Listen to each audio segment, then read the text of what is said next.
Hello friends, நம்ம ஏற்கனவே வந்து ஃபண்டமெண்டல் ஆஃப் எஸ்ஐ யூனிட்ஸ் வந்து பார்த்துட்டு இருக்கோம். அதில் 7ல் ஆல்ரெடி 3 பார்த்தாச்சு. இப்போ பார்க்க போகிறது 4வது. ஸோ 4வது ஃபண்டமெண்டல் யூனிட் என்ன அப்படின்னு பார்த்தீங்கன்னா மாஸ். ஸோ மாஸோட யூனிட் பார்த்தீங்கன்னா கிலோகிராம், ஷார்ட்டாக கேஜி அப்படின்னு சொல்லிட்டு டினோட் பண்ணுவோம். ஓகேங்களா? மாஸ்னால் என்ன அப்படின்னு பார்த்தோம்னா நிறைய பேருக்கு வந்து டவுட் இருக்குது. So mass equal to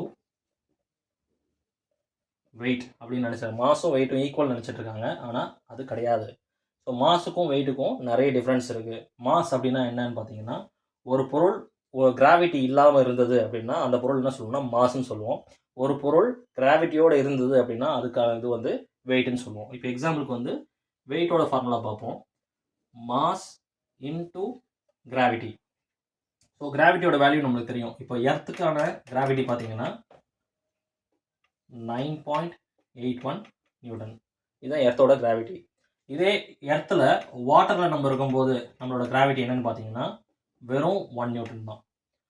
so 1 Newton தான் இருக்கிறதுனால தான் நம்ம வாட்டரில் வந்து ஃப்ளோட் ஆகிறோம். ஓகேங்களா? ஸோ அது மாதிரி பார்த்தீங்கன்னா வெயிட்டோட ஃபார்முலா ஸோ கிராவிட்டியோட சேர்ந்து வருது. அப்போ மாஸோட ஃபார்முலா பார்த்தீங்கன்னா எம் அப்படியே இருக்கும். இந்த பக்கம் கிராவிட்டி மல்டிப்ளைல இருக்கிற கிராவிட்டி இந்த பக்கம் வந்ததுன்னா டிவைட் ஆகும். இப்போ மாஸோட formula W divide by G, weight divide by gravity. So வெயிட்லேருந்து கிராவிட்டியை முழுசாக எடுத்துட்டோம்னா அதுதான் மாஸ்.